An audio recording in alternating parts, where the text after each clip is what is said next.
all doing well today. It is now the morning after that I've taken a few of these out. Look at the weather.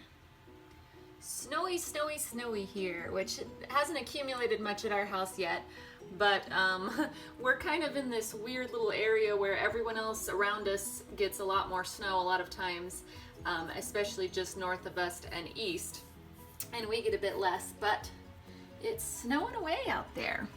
Alrighty, this is the little fan that I use. I think I showed it in another video. It's just a really small USB powered fan. That way it's not blowing them like crazy, but these guys are looking good. All nice and dry, and they were just about completely dry within a few, like an hour, even less than an hour. I was checking these and they were looking good. If you didn't see the video where I was unpotting these, there's actually several where I was unpotting some of these guys. I kind of did them along. And the reason that you want to do this is a lot of times people buy these plants, which I've said many, many times, but I'm just going to be an annoying repeat here. And they're in the pot, and so you can only see the top like this. And then they say, what do I do with them? Are they happy? Are they unhappy? Do they need water? Do they not need water? Etc., etc. And without actually checking their roots and seeing if we have live tissue, seeing if there's any rot around the base, making sure they're not already disconnected from their roots, which can happen. I'm trying to find one of them here. This one you can see had quite a lot of damage up underneath, which is totally fine. It will heal. As long as they don't get infected, these guys can withstand quite a lot of damage. There was one that had, I'll find it here. Here it is. Yeah. Alrighty. See this here? This happens a lot right here, and this can be too much watering, but it can also be from lack of water. What happens is the roots get disconnected from the plant and it just slowly shrivels and dries. This actually isn't soft and mushy. If this was all mushy, then that would definitely be rot, but it can look the same in a photo. Sorry, got the fan blowing right in right in my microphone. I didn't realize that. Sorry guys, let me scoot this over just a bit.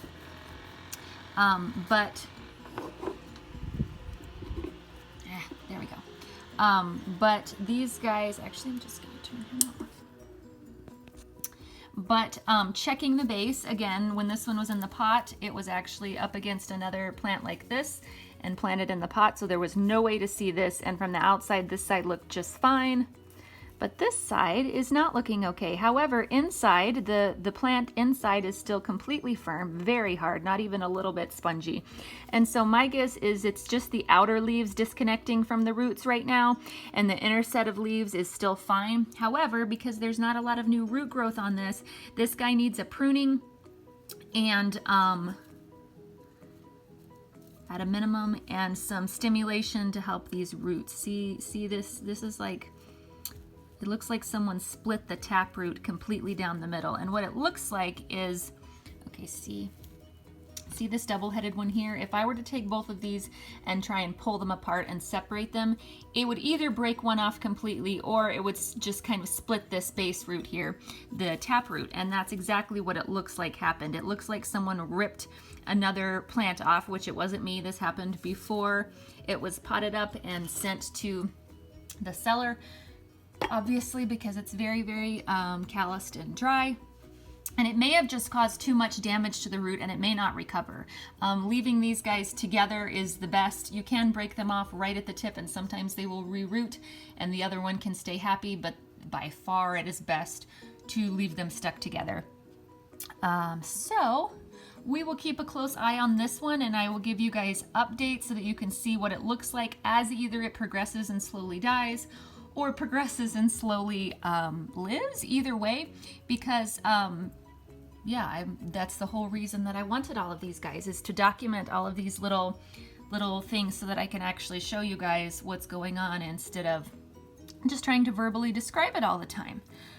This guy, I just cut, this was a chunk of root, solid mat. These guys form huge mats, and cuttings are when the plant is completely detached from the root Dividing a plant is more taking a cluster and just separating it. And when you do that, they can come off of with chunks of big hardened, it's almost like a tree trunk, root, just solid mass, and not really have many actual roots, because the roots are kind of around the edge of the clumps and or underneath the whole mound. And so that's what happened with this guy. It was just a chunk, a divided chunk, and it didn't have any roots, and there was multiple heads.